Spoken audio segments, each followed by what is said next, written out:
तिम्रो मम्मी आउँदै हुन्छ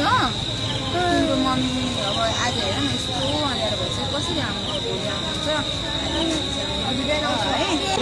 अहिले साँच्ची ज्वरो हेर त तिमीलाई यहाँ कस्तो जोडेको छ मम्मीलाई लिनु गएको छ बाबा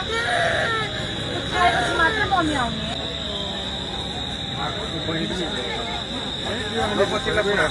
खानुहोस् न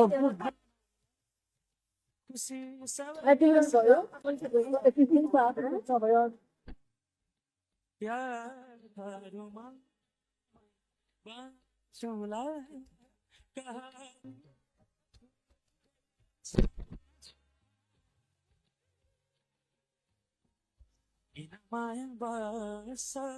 आफै दुख्नलाई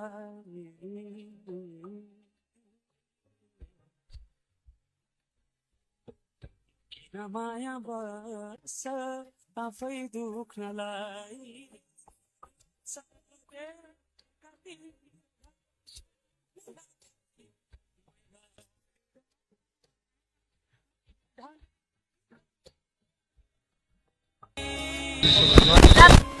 स्वरले दिदीको नाम भनिदेऊ त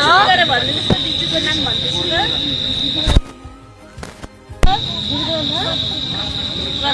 प्रतिका हो प्रतिका